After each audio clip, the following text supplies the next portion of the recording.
It's not an easy thing to meet your maker. And what can he do for you? And the maker repair what he makes. You were made as well as we could make you. But not to last. The light that burns twice as bright burns half as long. And you have burned so very, very brightly, Roy. I've done questionable things. Also extraordinary things. Revel in your time.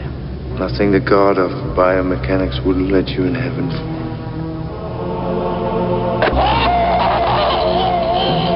I want more life, fucker.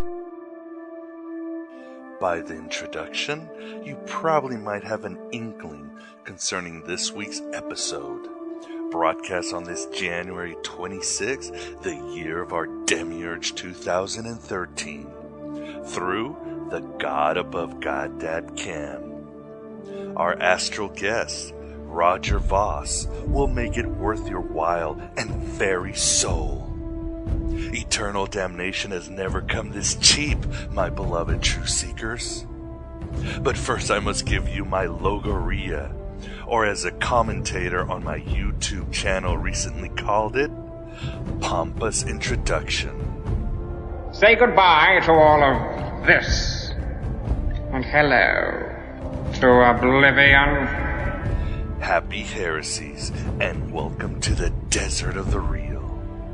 Get ready for some Gatorade individuation and Highlander deification through the epic, perilous, and internally testing revolution that is Aeon Byte Gnostic Radio. This is the only weekly Pleroma Seal of Approval radio show on Gnosticism, the Gnostics, and Gnosis, as well as their brethren in the Esoterica and their Dionysian free thought. Here you arrive, exiled princes searching for that pearl of great price in the Truman Show neighborhoods of your memory.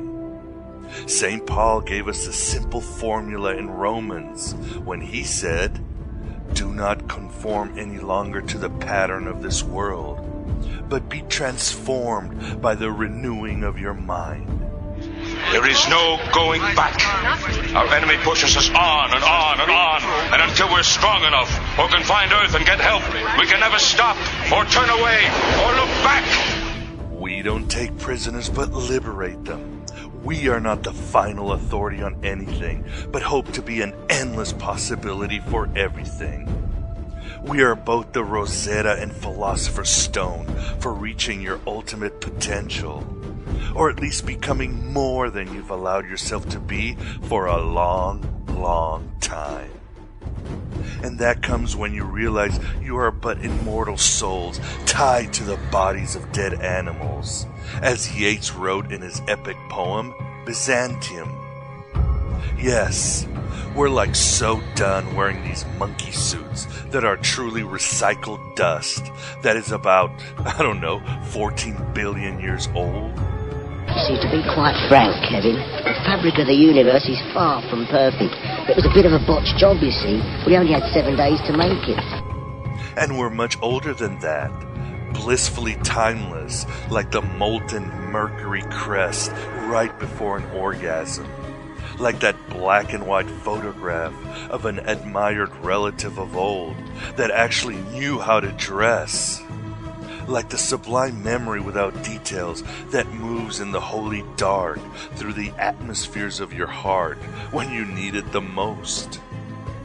And certainly like the horn sections in the Beatles' Penny Lane or the Rolling Stones' Heartbreaker. I don't believe in God, but I'm afraid of him. Well, I believe in God. And the only thing that scares me is Abraxas, in his mortal avatar of Miguel Connor, somewhere in the lawful and frigid dystopia known as Chicago. If hell had a spokesperson, I would carry her teleprompter. If Athena needed some Aleve because of the cramps, I would take her Lexus chariot to the nearest CVS in order to buy it. If Atlas felt exposed, I would be his athletic supporter. Hell, I like you. You can come over to my house and fuck my sister. We We are the Revenge of the Myth, the Lords of Deconstruction, and the eternal soundtrack of the counterculture. We are number 6 and Inception agents, unlocking the mysteries of the boundless from the rocky basis of fundamentalism, intolerance, and bigotry. And we are the last stand in the battlefield of the Truthseeker warrior, against the hordes of hell marching down on us, that are comprised of the archons who rule our zodiac, the politicians who marinate us with their golden showers and tells us it's springtime rain, the religious sultans of swing, and those teachers with their dark sarcasm. And we're certainly going to rage against heaven for our paradises lost and our misplaced childhoods. Or at the very least, have us a near-life experience. A world without rules and controls, without borders or boundaries. A world where anything is possible. As mentioned, our astral guest is Roger Voss, who has tendered the Canoma some august articles on Gnostic and occult themes in the works of Ridley Scott and other chancy topics. You can find these mind-expanding, unique and insight articles at vossnet.org. That is VOSSNET.org. Oh, dear Lord Jesus, this ain't happening, man. This can't be happening, man. This ain't happening. You see, beyond originating from the Gnosis of Philip K. Dick, Blade Runner is also part of a mystic narrative, beginning with Aeon and culminating in Prometheus.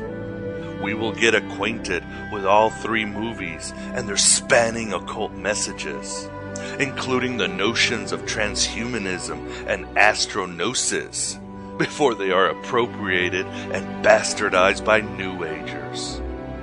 When deep space exploration ramps up, it'll be the corporations that name everything.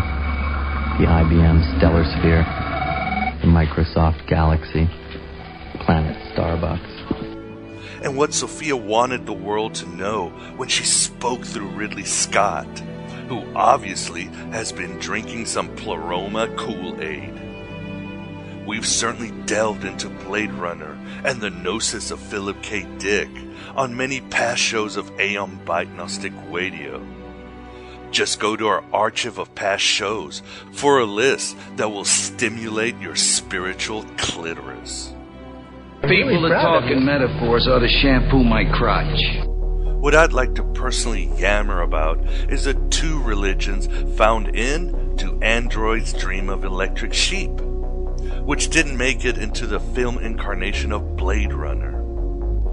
For the first time ever, I'm actually going to quote Wikipedia, which states, "The main religion is Mercerism, in which empathy boxes link simultaneous users into a collective consciousness based on the suffering of Wilbur Mercer, a man who takes an endless walk up a mountain while stones are thrown at him, the pain of which the users share. The television appearances of Buster Friendly and his friendly friends, broadcast 23 hours a day, represents a second religion, designed to undermine Mercerism and allow androids to partake in a kind of consumerist spirituality." Are you a clergyman or just a PR man? When you come right down to it, Mr. Carter, is there any difference? The truth, my beloved truth seekers, is that Buster Friendly is himself an android who wishes to remove empathy from humanity in order to have his androids take over the world. Kinda ironic, since empathy, or lack thereof, is what makes humans force replicants into slavery. And empathy is what the replicants need to truly survive in the universe. Quite an experience to live in fear, isn't it? That's what it is to be a slave. Dick's conclusion in To Android's Dream of Electric Sheep is that replicants will never have empathy, like humans, and would always be a danger. Ridley Scott, on the other hand, came to a different conclusion in Blade Runner, advocating that replicants could gain empathy and that humans were often far worse than any machines. But empathy is the central point for both Scott and Dick, and truly the entryway to any gnosis. Dick wrote the story to propose that repressive systems in history happened because humans lost empathy while gaining supreme intelligence, like the Nazis or the observers in the TV show Fringe. If we stay the course, we are dead! We are all dead! What do all men with power want? More power. On a side note, we shouldn't get too crazy comparing to Android's Dream of Electric Sheep and Blade Runner. I see them as complementary, much in the same vein you would view the Gospel of John and the Gospel of Mark. The Bible is basic instructions before leaving Earth. TM. But back to my drivel. We must understand that empathy is pretty much compassion, and compassion comes from the Latin for to suffer together. Again, that is the entryway to any gnosis, for the red pill just doesn't make you see reality for what it is, but makes you ache for those trapped within the matrix, those who have yet to awaken to their own inner divinity.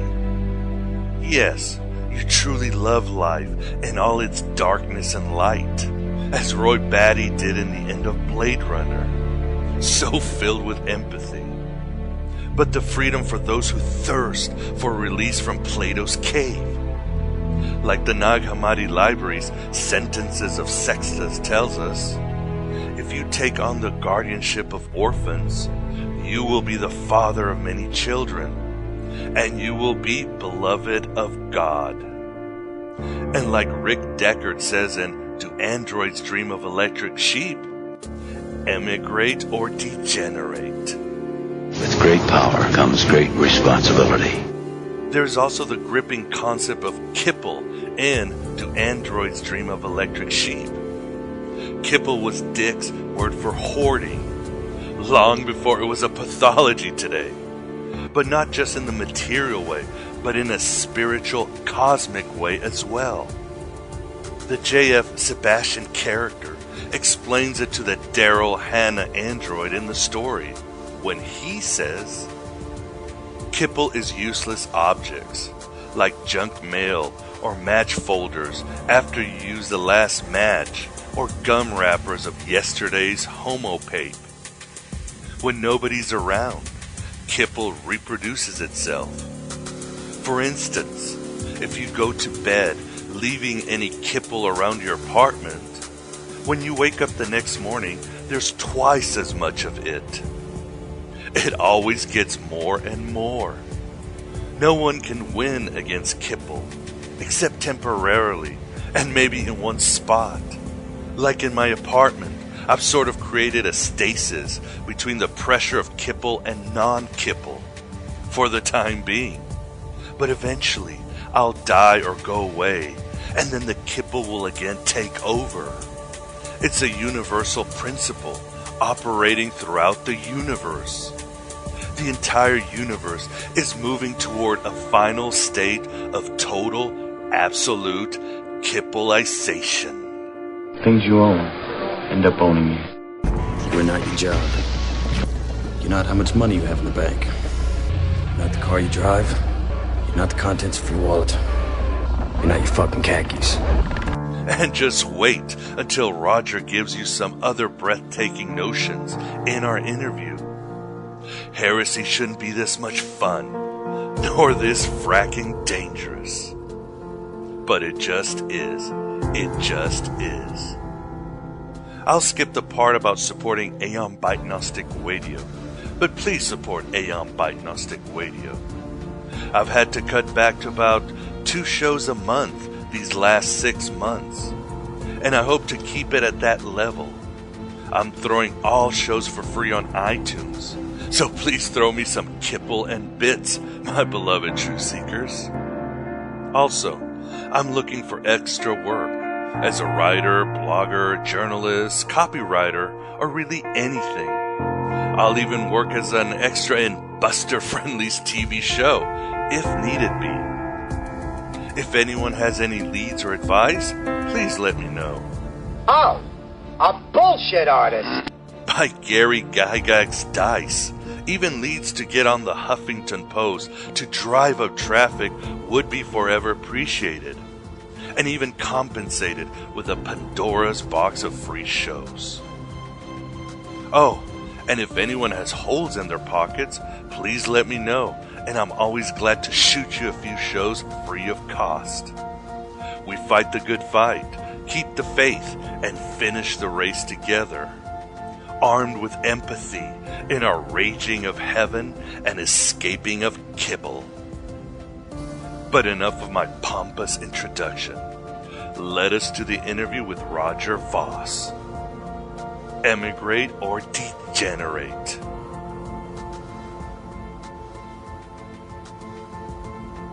This is the Aeon Byte interview, and with us we have the pleasure of being joined by Roger Voss. How are you doing today, Roger? I'm doing very well, Miguel. Well, thank you very much for joining us. So why don't we start more or less with the beginning? Could you tell us a bit about your background and how you became interested in esoteric traditions? I'll try to give your audience a kind of a quick thumbnail sketch. But I'm going to jump back to the year 1980 as a place to start. I just finished my freshman year in college and got this summer job lined up to go work on an offshore drilling platform in the Gulf of Mexico, kind of off from the city of Corpus Christi. And during that summer, midway through the summer, there was an accident on that drilling platform. A young coworker got killed as a result of that accident. And it turns out that the other gentleman and I were really very close in age. I was 19. He was, right at around 19. And we were actually working at the same job position, but on different shifts. And I got woke up in the middle of the night when the accident occurred, and he lived for about 6 hours after the incident happened, and then he died. Let me just say that incident has kind of stayed with me since, and just once in a while, I've reflected on it, and at that particular time, it did have a very significant impact on me because I got to really asking some of the big questions, like why was it that this 19-year-old died in this situation versus me? Because if I'd come on shift 4 hours later, I would have been doing his position, and if the equipment had failed at that point in time, that would have been me. I actually wrote a blog article here recently, last year, called Where Soul Meets Body, and I start from that episode and build up to what's going on in my life in more current times. Let's jump ahead a little bit. From that incident, that kind of sets me in a particular direction of really starting to think about some of the big problems big questions in life that we encounter. Then we get to the year 1982, and that's the year that's relevant to our discussion today. The film Blade Runner, I go to see that movie and enjoy it at the time.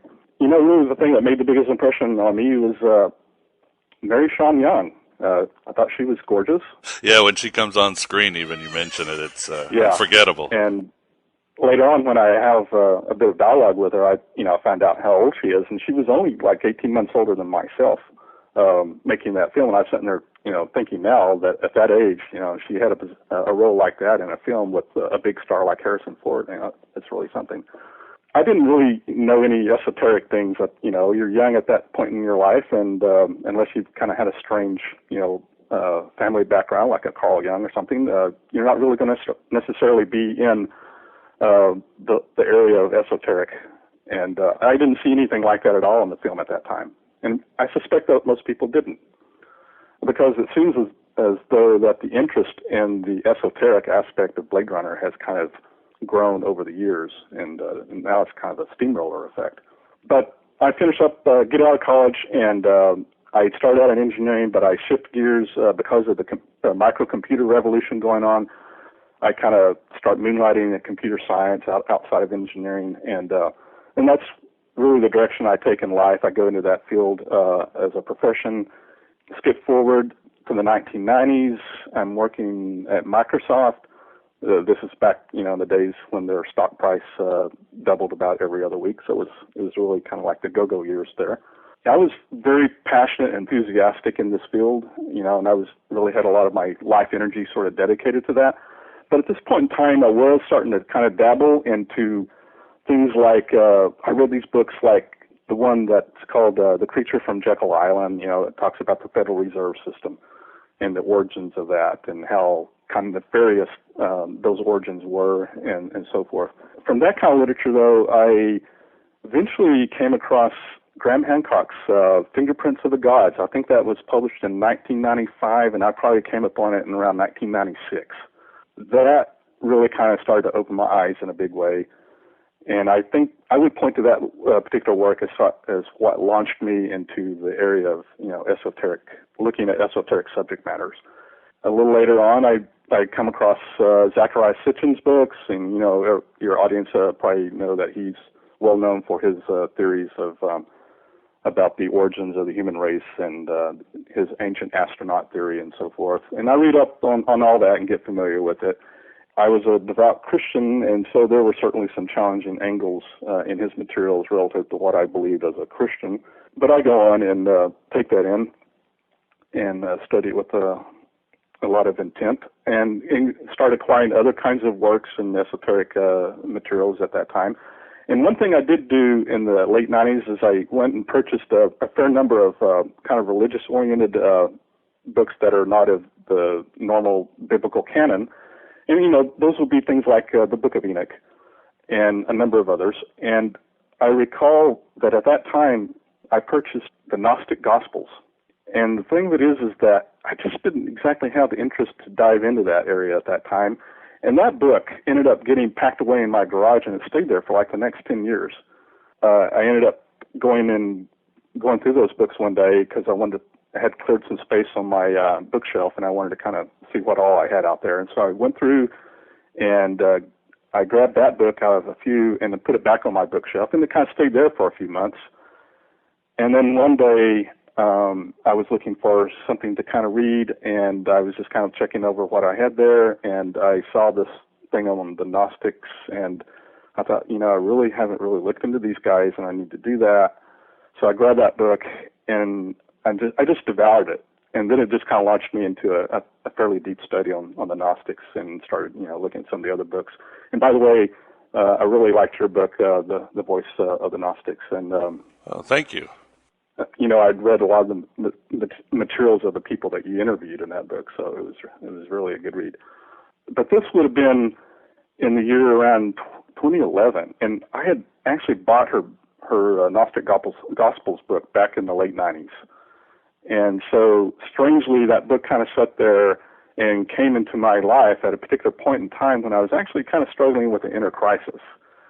And so let me backtrack just a little bit in that I mentioned I had read, Sitchin's books and kind of, gone into that whole area of exploring the ancient astronaut theory stuff. And, of course, that kind of brings you into the UFO thing. And I'd always sort of try to put that off to the side and not really deal with it that much. But you can't exactly avoid it when you start looking at those kind of subject areas.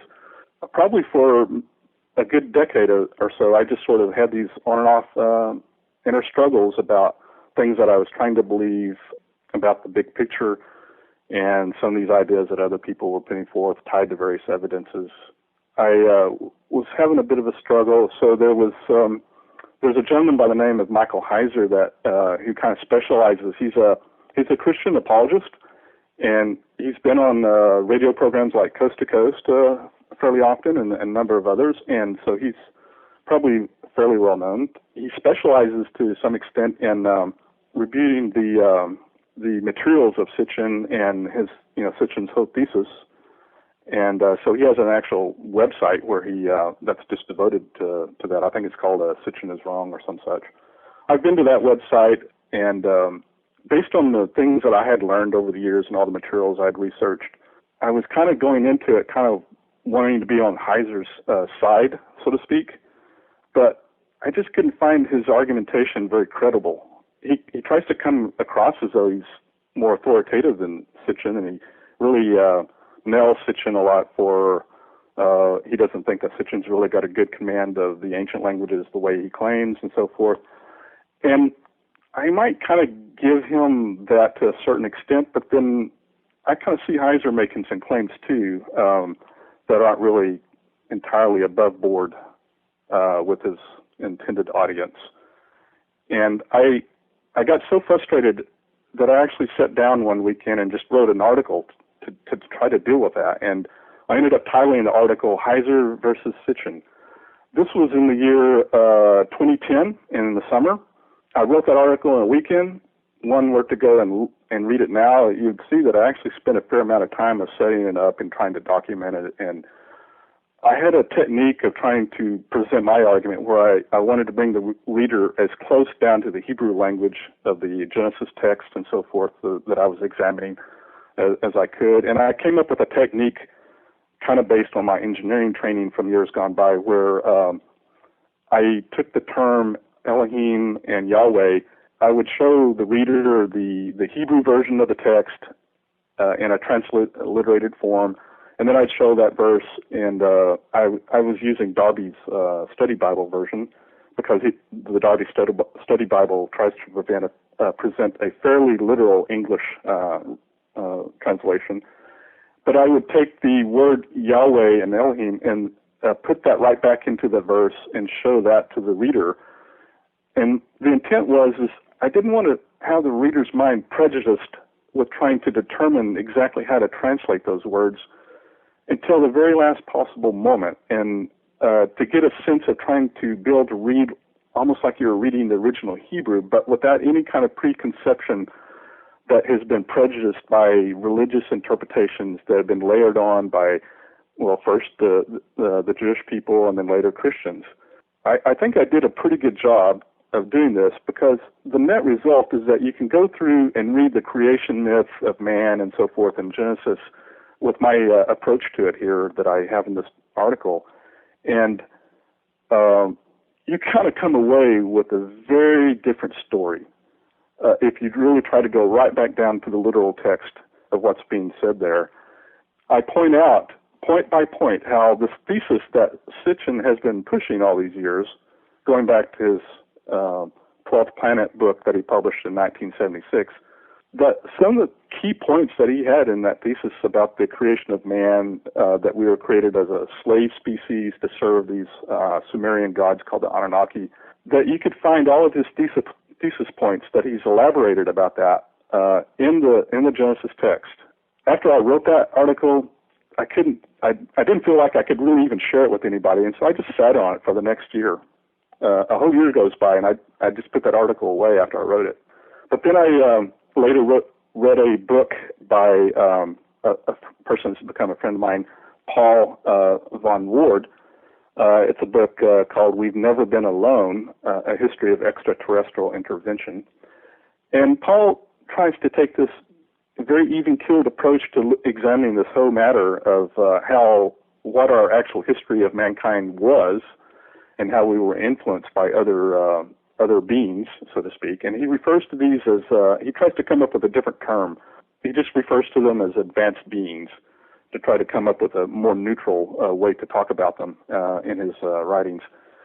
And I was sort of impressed with what he had to say there, and I ended up contacting him through email and had a bit of exchange, and then I let him have access to this Heiser versus Sitchin article, and he loved it. He was very impressed with it, and for the first time, I was kind of seeing that maybe there are some people out there that I could actually talk to about this, these problems that I was struggling with internally, so to speak. But I did eventually come across a website from a Jim Elvidge, and he has a website called The Universe Solved. He's written a book. I think his book was published in 2006, thereabouts, and he presents this concept that our reality seems like it is a kind of a computer simulation. It has all kinds of hallmarks and characteristics as though it might be a computer simulation of some kind, computation system. I started hanging out at this website, The Universe Solved, and posting there, and Jim approached me one time because some of the postings people had liked and they thought were intriguing, and so he asked me to become a blogger at his site, and so I started doing that. But along the way, if we fast forward now to 2012, early 2012, Mary Sean Young has an appearance on an interview with Red Ice. I listened to that interview, and along the way, they start out talking about, her, the resume films that she'd worked on and so forth. And, of course, Blade Runner is talked about. And they bring up the symbolism of the owl. But that really intrigued me. Later on, a few days later, I ended up contacting her through her email, her website, and so forth. And she responded. Very nice lady. We had a bit of an email exchange that went on there for a while. And at that point in time, I'd been intrigued enough that I had went back and watched the Blade Runner film again. Before then, I'd only seen it originally back in 1982, and I think I may have watched it again in around 2005 with my one of my sons, just to introduce him to the movie because I liked it. And then I went and watched it this time because of this owl symbolism that they had mentioned. I started seeing some things now because of all this esoteric background that I had accumulated since the 90s. I was seeing some things now, and because I've done this crash course on Gnosticism, I was seeing some things now that I'd never seen in the film before. And when I was having this email dialogue with Mary Sean Young, I just up and wrote a really brief paragraph to comment about how her character I had identified with her character because her character had this identity struggle. And I was saying that it was sort of similar to this struggle I went through, encountering the whole ancient astronaut theory concept. And of course, some of the research that I'd done personally that led to my firming up my belief in the possibility of this. In that paragraph, though, I kind of crystallized some of the key nuggets that you'll see in my much longer article that became the Blade Runner and Astro-Gnostic Fable. Before we get into more of the mystic qualities of Blade Runner, can we talk about a very overlooked theme in the film that is actually very pertinent in our days, that of transhumanism? Transhumanism is certainly one of those key topics that's in the wind these days over the last several years. And so I'm aware of that one, naturally. In the course of writing the article, it's just kind of dawns on me that this whole episode with Rachel, she's a replicant. I hope you don't mind if we throw out some spoilers, because after all, Blade Runner has been around for 30 years now. Yeah, if you haven't seen it yet, forget about it. She's a replicant, and it turns out that she's a rather different replicant. These other replicants, the one that the character of Harrison Ford, Deckard, that he's pursuing, they're the ones that had been deployed off-world. They were intended as slaves to do harsh tasks at other planets, other planetary systems. Rachel is very much different. The intent, and we find this out later when there's a conversation between the character of Deckard and Dr. Tyrell, who's the chief designer, head designer, and so forth of this company that makes these replicants. They're having this conversation about Rachel, and it comes out in that conversation that their intent there was to try to take Rachel's design in a different direction. They were trying to enhance her consciousness and the nature of her mind in ways that would be more like a human mind. And that just triggered this thought in me that what they were talking about here was a totally different agenda. It was no longer replicants being designed as worker slaves, but replicants that might be intended to be something that they would use to actually inhabit themselves through a download of their consciousness into a properly, exquisitely designed replicant that is of this kind of new model, so to speak.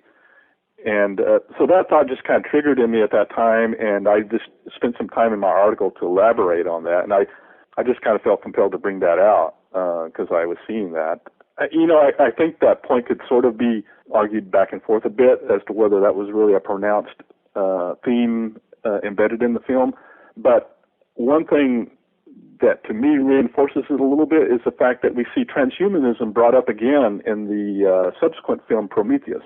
One of my points that I make is that between my two articles, the one on Blade Runner and the one on Prometheus, I make the argument that themes I was finding in the Blade Runner film are all all brought out very explicitly in the Prometheus film.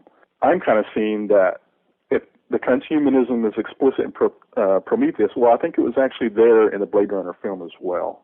So, Roger, why don't we get to the main event? What are some of the Gnostic themes in Blade Runner, even beyond it being based on the visionary insights of Philip K. Dick? What I thought was very insightful is that we might assume that it's the protagonist, Harrison Ford, is sort of the Gnostic hero, but as you point out, it's really Roy Batty who ends up being the Gnostic Jesus, if you would. I know. Certainly I couldn't be the first person to see that. I'm asking actually, because I thought those symbols associated to Roy were fairly obvious. This whole notion of the way his hand got pierced, a nail that looked like a crucifixion nail when you looked at it at close in this one particular scene. Later on, he releases this dove when he actually dies, and the dove ascends into the heavens. Well, where do we see that imagery? Well, it's in the Gospels when the Spirit descends on Jesus when he's baptized by John the Baptist, and the dove descends from heaven and abides on him. So to me, those visual symbols were just very clear references to that this is a Christ figure. Do you think I'm off base on that one? Oh, no. It's been pointed out, but again, how you quote the Gnostic Bible by Marvin Meyer and others, you really crystallize it very well. That's where we need to see here. Maybe this kind of ties back to Philip K. Dick and his Gnosticism. I think the Christ figure that we're talking about here is not one that, certainly Roy is not dying for Deckard's sins or that kind of thing in terms of a Christ figure. But what he does do is that he brings about this enlightenment, a gnosis condition in Deckard, of where Deckard leaves that scene now having his whole outlook kind of changed. He has a value on life and such that now he can no longer see that it was really right to be even trying to pursue and kill these replicants. Like, what justifies that? Why don't they have a right to life and so on? He's kind of questioning, and he has this appreciation of life that kind of switches gears all of a sudden through his experience right there at the feet of Roy as he is sitting in that wonderful pose with that dove.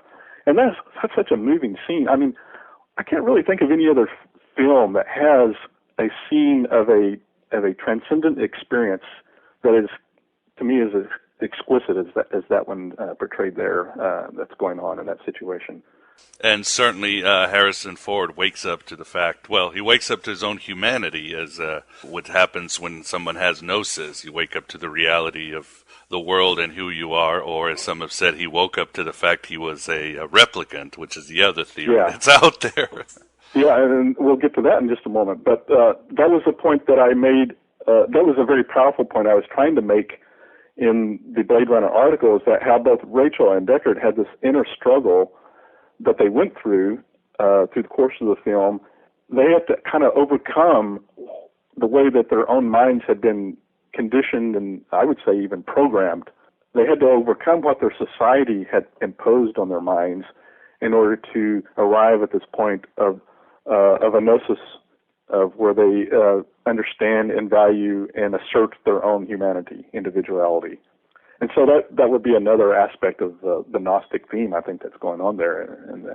And Roy, acts as this key Gnostic revealer figure, and that's why I was quoting out the Gnostic Bible, to make that point, that this is a different kind of Christ figure, a Gnostic one. And Roy certainly has more than just one angle. As you point out, he is very much like Gilgamesh in many respects. Yeah, and that is where another key aspect is that I try to go through and point out how the Blade Runner story is essentially just a retelling of these ancient Sumerian, or stories that originated with ancient Sumerian civilization. And there are two key points that I bring out in terms of those stories. And one is the Epic of Gilgamesh. And, there we have a figure who was born, I believe his mother was one of the gods and his father a priest, and so he was a demigod, and the problem for Gilgamesh, though, is that by nature of his birth, he did not have the longevity that the gods themselves had. He was mortal just like any other man, even though he was very powerful physically and imposing. He was a mighty man. And this caused him a lot of anguish. And so he went on this quest to seek this longevity that the gods enjoyed. And he finally arrives where the Sumerian figure for the Noah character has been taken to this land where the gods, have granted him to live there. And so Gilgamesh travels to that place. He has a dialogue with that Noah character, and he ends up being, well, the dialogue that is recounted in that story is very much like the dialogue that takes place in the Blade Runner film when Roy finally confronts Dr. Tyrell. And in the end, there's a futility in his goal that he seeks to have to obtain this longevity that the gods enjoy, and he's rebuffed. So Roy ends up having, at the very end of his life, he ends up having to satisfy himself with just having himself immortalized through what he had accomplished. And that's where we have him sitting there telling Deckard about the wondrous things that he had seen and done. And it's very much akin to the way Gilgamesh had gone back after his quest and took up rule of his kingdom and ruled it, and built his reputation that lived after him in that fashion. So there's that parallel. But then, of course, we have the basic Sumerian theology about how mankind is a slave species created by these Anunnaki gods to serve them. And we see this same kind of story taking place in Blade Runner, of course, with the replicants being created as slaves to serve the ruling elites of the Blade Runner world. And then I pointed out how you have a bit of Sumerian or Mesopotamian symbolism that appears here and there. I think the most obvious one is just the fact that the landscape, the cityscape, is dominated by these great pyramidal buildings. And it's kind of like you've gone back in time, to one of these ancient Mesopotamian cities, and, here are these big sprawling pyramids. Well, this is where the elites live. They live at the top, the apex of these pyramidal buildings. And that's where Roy has to go in order to confront his creator. This is much like the Sumerian lore that, they thought that their gods inhabited these temple buildings at the apexes of their step pyramids. Later on we can talk about some other ties of symbolism that go through Sir Ridley Scott's films, but I think there was a definite angle of being tied back to Sumerian mythology. Well, definitely something that's worth mentioning is if somebody doesn't believe Scott might have been interested or did it on purpose, or maybe he brought it on at Blade Runner and Prometheus. But as you point out, and you show a picture on your article on Prometheus, in the film Alien, he actually puts a winged solar disk, a Sumerian symbol, on top of a computer. And that scene, if someone could sit there and grab a DVD or Blu-ray of the Alien movie and just pull up that scene, it's worth watching. And the way I came about noticing it is that my son and some of his friends were actually watching the Alien movie because, they actually hadn't seen it before. They're a younger generation. And I was sitting in the room at my computer kind of doing my own thing off to the side and not really paying that much attention. And then that scene comes up on the screen, and I happened to glance over at the screen at the time, and I see the winged solar disk symbol on that computer monitor, and I just practically fall out of my chair because I immediately recognized it for what it was. And then I sit there and I dwelled on that scene, and this was a situation where that android being is sitting there talking to the character Riley, or is it Riley? Ripley. What her name was. But at any rate, the main character of that film and Sigourney Weaver's character, they're in this room where the mother computer, as they refer to as mother, they're in that room with that computer, and they're having a private conversation, and they're standing apart from each other, and that computer monitor is right between them. But the angle of the camera is such that the computer monitor and that symbol of the winged solar disk is right there at head level, right where their mouths are talking to each other, facing off against each other. And this is a fairly long scene. It goes for a few minutes of dialogue, and it's just kind of fixed right there. And so you're staring at the screen, and if you're like me and you know what the winged solar disk symbol is, you cannot help but sit there and see that scene and realize it for what it is. And it's so kind of strange to sit there and encounter this ancient symbol of the Sumerian civilization that was so widely, emblazed on and put onto various clay tablets and monuments and so forth. It was, of course, the Egyptians adopted, a lot of civilizations adopted the winged solar disk, but Sumerian being one of the oldest of the civilizations, we trace it all the way back to them. And so it's interesting that film, which happened to be kind of a science fiction horror movie, would sit there and throw this Sumerian or Mesopotamian symbol in a prominent scene like that and put that out there. And Roger, what are some other esoteric symbols found in, let's say, Blade Runner? It seems. Let's talk about the owl. What does the owl symbolize? And it does go back to the Sumerians, right? Before we get to the owl, though, let me just back up and mention. Let's go back to the scene with Roy as he's about to die. He's sitting there holding the dove. Well, right after that scene, Deckard goes back to his flat and he sees that little Agami unicorn. And he has a flashback of his reoccurring unicorn dream. I came across a reference by Manuel. The man's name is escaping me right now, but he wrote in the 20s and the 30s about the esoteric secret societies, and he writes that the unicorn is an occult symbol of the pineal gland, which to them is the gateway to having spiritual experiences or connecting with the spiritual side of reality, and that we do that through our pineal gland. And Manly Palmer Hall. Yes, the exactly. Secret Teachings. And I cite that in my it was in my Blade Runner article. And so that's kind of interesting symbol that so Ridley Scott would be familiar with. And actually, does that go back to Philip K. Dick's novel, though? Perhaps that originates with him. No, I don't recall. I'd have to look at it.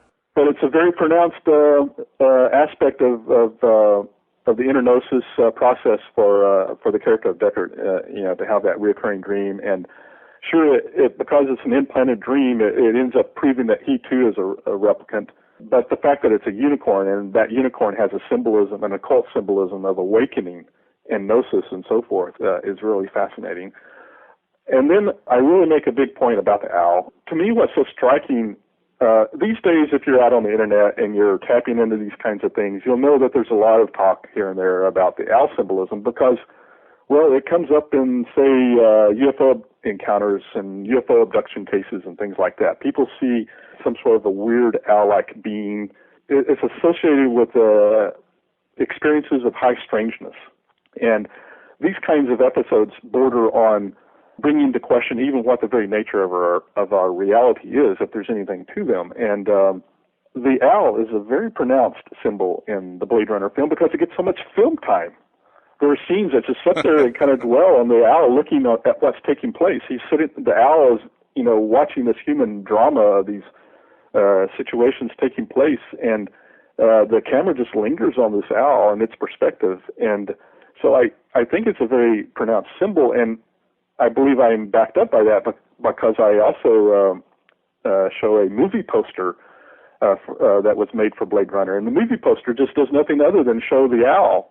It depicts a kind of a cartoonish owl, but it's representative of the fact that the owl is a very pronounced theme that everyone is sort of recognizing about this film.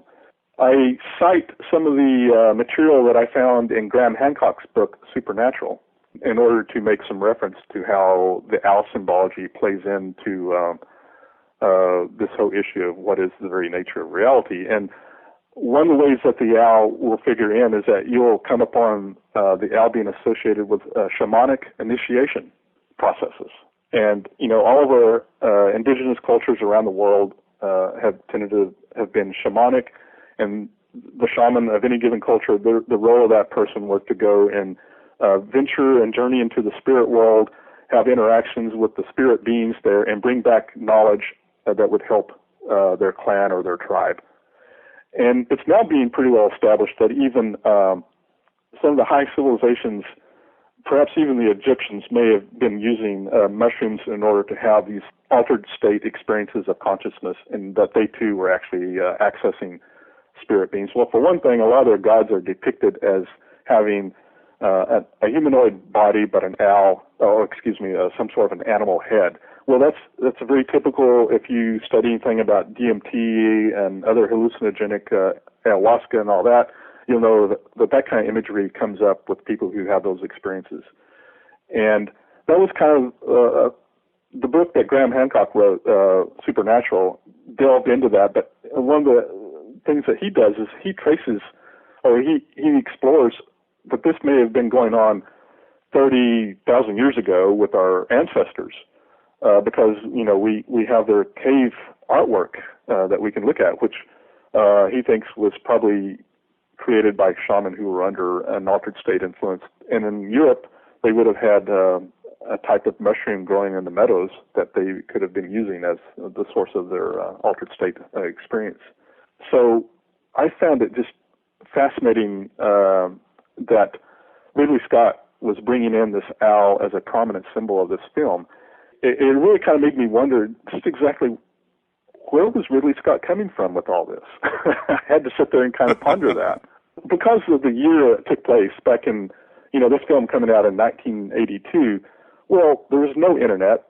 There would have not have been very much public awareness at all of these kinds of symbols. Maybe there were starting to appear some ufology kind of materials that might have been referencing and describing this kind of phenomena of the owl, the humanoid owl, and all that. Or maybe anthropologists in studying shamanism, perhaps talked about it.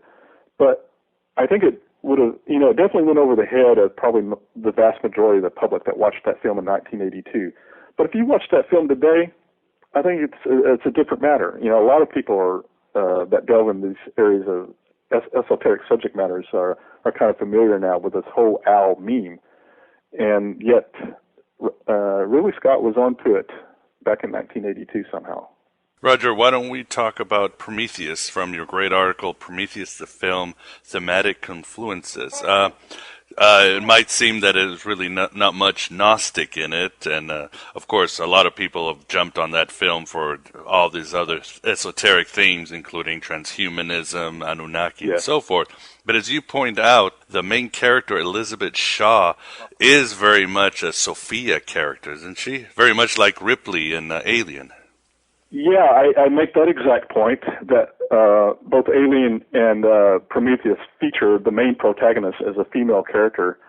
And, in both cases, in both films, they remain the only human survivors at the end of the film. And in a sense, that's kind of saying that everyone else, in their perspectives on life and so forth, their paradigms of life, those were all swept away, but these two prevailed. I find that fascinating. But the other thing that you cannot miss in the Prometheus film is that, this is very obvious and brought out explicitly, the Elizabeth character clings to that symbol of the Christian symbol of the cross that she wears as a necklace. And at one time she's unconscious, and the android character takes that, removes that from her. But later on in the film, she very insistently demands that it be returned to her, and so she clings to that Christian cross. And this is all, near the end sequence of the film that this is taking place. And so it's quite clear that the film is bringing that and emphasizing that point on purpose for some reason. I tried to tie this back to the fact. Well, first let me back up and say that the Prometheus film, to me, I went and saw it just a mere maybe month or two after, a couple of months or so after I'd written and put the Blade Runner article out on the internet, and I'd come up with this whole thesis that the symbolism was hearkening back to these Mesopotamian themes of Gilgamesh and the creation story of mankind as a slave species. When I saw the Prometheus film, well, that's the story right up front. I was trying to tie Blade Runner back to talking about the ancient astronaut theory concept, and that it was an allegory for that to some degree. And Prometheus, of course, makes that the front and center story of Prometheus, that life and mankind came to be on planet Earth because of these ancient astronauts that they refer to as the engineers.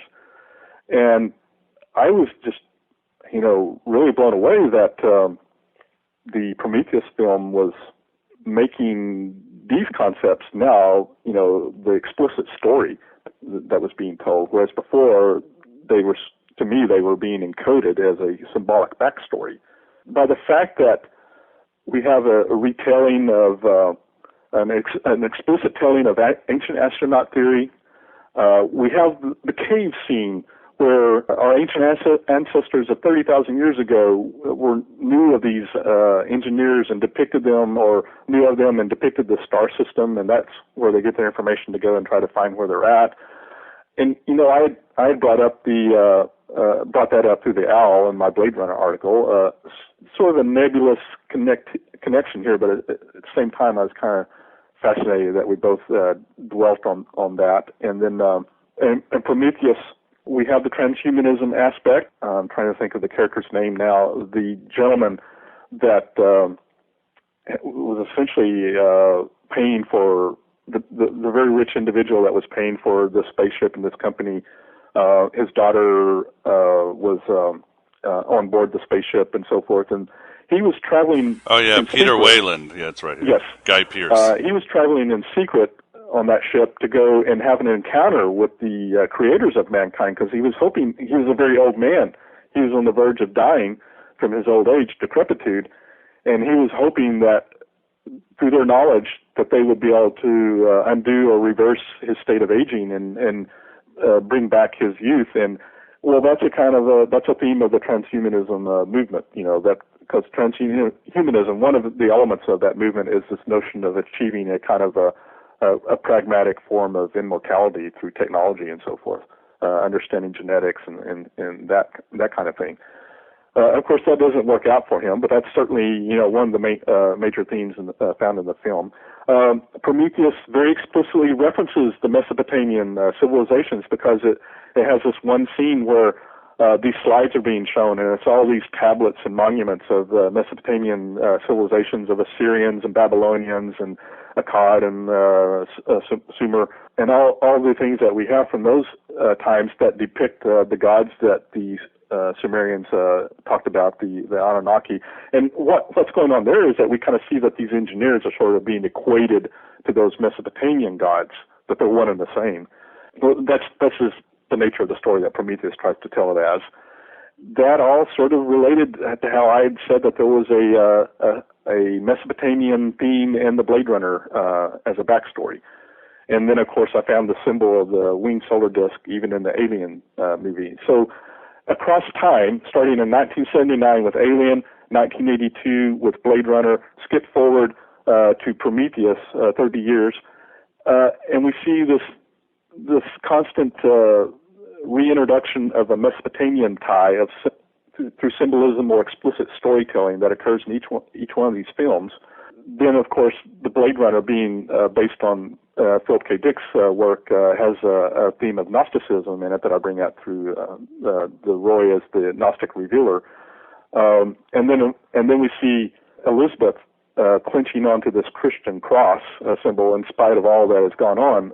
She keeps adhering to that, and I kind of tried to tie that back into the fact that Philip K. Dick had been the responsible agent for sourcing the Blade Runner story, and I kind of thought that Sir Ridley Scott was perhaps just sort of springboarding off of that by putting this aspect of Elizabeth into the Prometheus film. Yeah, very true. It's a long narrative, and you do a great job at tying it together. It also should be mentioned, and this is probably obvious to anybody with rudimentary knowledge of Gnosticism, but in Prometheus, the engineers are obviously like the demiurges or the archons. They're the ones controlling the whole universe, and you tie them to the giants and Nephilim of the Old Testament. But what's fascinating, and this goes back to the, again, Sumerian and their view, and their being the fountainhead of the flood story. But you point out in the book of Enoch, Noah is depicted very much like one of the engineers, and his father was even worried he was one of the fallen angels. Yeah, I love that little segment out of the book of Enoch, because it really it raises a big question mark about exactly who Noah was. Well, because the Christian perspective of Noah is that he was righteous and, found favor in God's sight. Yet the Book of Enoch, which is another, work of Hebrew literature, has a bit of a different take. It's given us an indication that genetically he may have been one of these Nephilim-like beings, a demigod type of being, as opposed to some of the Christian theorists that think that Noah was perfect in his genetics, and that was the reason that God preserved him, or one of the reasons that God preserved him. Perfect in the sense that he wasn't contaminated with Nephilim genetics. Well, that actually comes to another theme that I explored back in Blade Runner about how the lifespan of replicants was purposely limited, so they could not get to the point of developing a sense of their own consciousness that would cause them to want to be too independent-minded and become a problem for their creators. And I pointed out how that was really echoed in the Genesis account, too, where mankind's lifespan is talked about of having, it starts out with the patriarchs of living up to 900 years, thereabouts, and then after the flood, the deluge, it very explicitly points out how mankind's lifespan is set to a maximum of 120 years. Well, today, the oldest person that's on record, I think, is about, lived to be about 123 years. So that number of 120 years out of Genesis is just really spot on as to what the maximum potential of the human genetic structure is capable of under, best circumstances. Nonetheless, it does represent a kind of a limiting of lifespan. And then you see in the book of Genesis about how there's this anxiety expressed over, if man were to eat of the tree of life and be able to live as long as the gods did, but how that would be such a big problem for the gods. Well, yeah, because mankind might actually start to rival the gods. I think that's the underlying anxiety that's being expressed there, and I think it was an anxiety that definitely the creators of the replicants had, and why they set their lifespan to 4 years. I think we see that same anxiety present in the book of Genesis, where mankind's lifespan is set to 120 years. This advanced species didn't want their slave species to be able to get to the point of being able to rival them in some fashion. I do try to kind of tie up these two articles with a way that I'm kind of hoping that sort of prods. I know that we're talking about works of fiction, these two films, but for me, there was a backdrop of circumstances that led about to writing these articles and what was going on in my life, really, really unusual circumstances, that I wanted to kind of end the articles of trying to bring people along about the possibility of them even sort of applying this to themselves in some fashion. That we all probably have some sort of existential-like crisis that we get faced with, and that we need to be able to come up with the ability in ourselves somehow to persevere through that. We see that with Rachel and Deckard as they have to deal with their existential crisis of being able to come to their own sense of value as individuals. And, another key aspect that I point out is that I feel that the Blade Runner film ended up emphasizing that there is an eternal nature, a spiritual eternal nature of us all, regardless of whether we're a replicant or whatever. And through that, I point to the symbolism of the dove being released from Roy when he dies and it ascends toward heaven, a symbol of the spirit ascending to heaven. I kind of wanted to bring these two interpretations of these films to a point where people might be able to kind of look inward to themselves to sort of apply what was being said there in a way that might bring them to a kind of a gnosis or help them to achieve a gnosis. Maybe that's a little grandiose. Like the first man, you got to reach for the stars, challenge those gods. But I think that's all the time we have today, Roger. I'd like to thank you very much for coming on Aeon Byte, and we certainly hope to have you on soon. Okay, very much enjoyed it, Miguel. I've seen things you people wouldn't believe. Attack ships on fire off the shoulder of Orion. I watched C-beams glitter in the dark near the Tannhauser Gate.